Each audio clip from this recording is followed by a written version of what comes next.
All right, so we're going to go through step by step and identify some of the key factors on a regular polygon when it comes to finding the area and what each one of these pieces could do to help us find the area. Because sometimes we aren't given the straightforward information. We aren't just given the apothem and the perimeter. We're not just given the apothem and a side. Sometimes we're going to be given other pieces and we're going to have to find those. Okay, so some of the key features. Looking at this dot in the center, that is our center point, as if it was a circle, but it's not.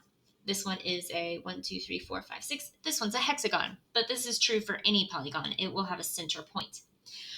Over onto the right, this piece right here is the measurement of a side. And we have the apothem. Remember, the apothem is perpendicular to a side. And then we also have a piece that we're going to call the radius, just like you would with a circle.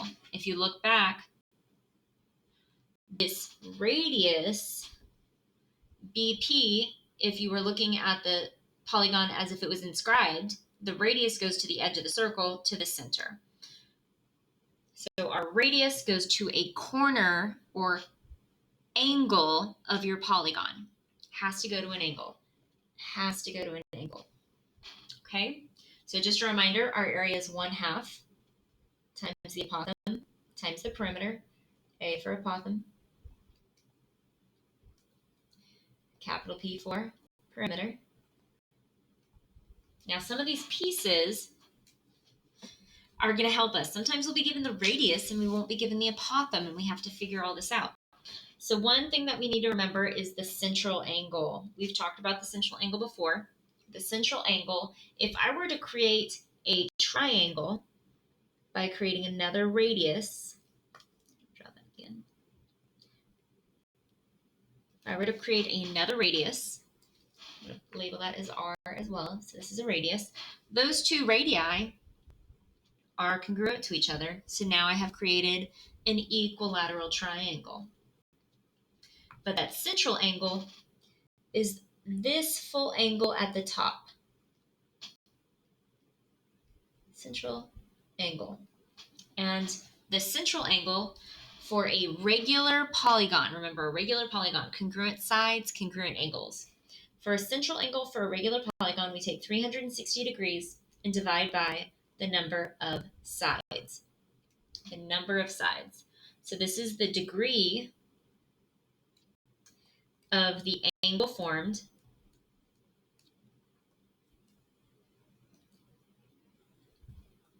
by the triangle created by two radii.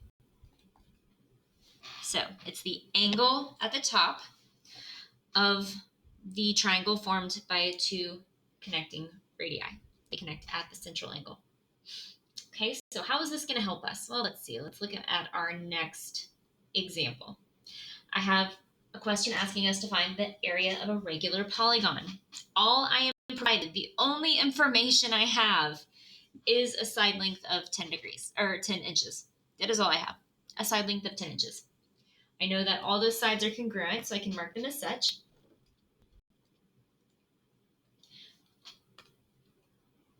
There we go. So I can easily find my perimeter, which I need. So my perimeter is going to be 5 times 10. So my perimeter is 50 inches. But I don't have my apothem. I don't have that kind of information. So the first thing I'm going to do is go ahead and create that triangle. So now I have these two congruent radii. And then we have a central angle, and we're going to need to find that central angle. So for the central angle, we have 5 sides, so 360 divided by 5 is going to give us 72 degrees. So that whole angle is 72 degrees. Now the nice thing about the apothem, is since the two radii are congruent, that apothem actually bisects the side of our polygon. So it creates two congruent pieces, so they are each 5. They are each 5.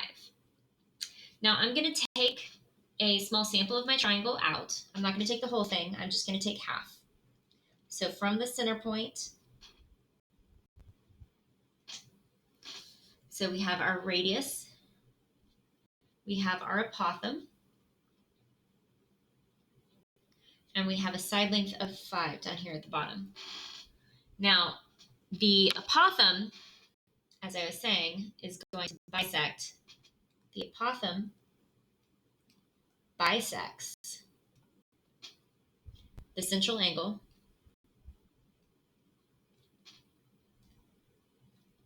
and the side of the polygon.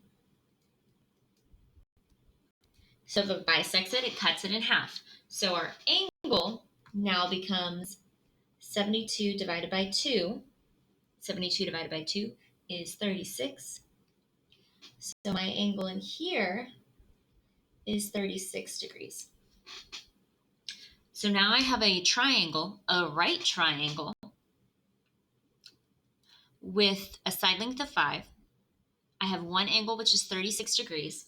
And the only thing I really need to find is the apothem. That is all I need at this moment to find the area. So my goal is to find the apothem. So to find A, I'm going to use, I have the opposite, which is 5. And then my apothem actually ends up being my adjacent. So I'm going to use tangent of 36 equals opposite 5 over adjacent. I'm going to do a little switcheroo. A is going to equal 5 over tan of 36. And when I put that into my handy dandy calculator, 5 divided by tan, 36, I get that the length of the apothem is 6.881909, yada, yada, yada. Now, you got to keep all of that with you. Don't forget that. You got to keep the whole thing with you, even though you don't write the whole number out. So now we go for the area. So for our area, you're going to take 1/2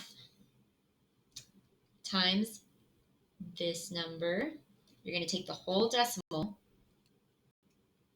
I might not write it all, but when I do this in my calculator, I'm taking the whole decimal times our perimeter, which is 50. So I'm going to take multiply times 50, and then multiply times 1/2 or divide by 2. And my area is approximately equal to 172. It says 0.047. We're going to round to the nearest tenth and just say 172 inches squared. So there's lots of steps. We're not done with trig. We're not done with right triangles. So we're going to have to keep following these same steps over and over again.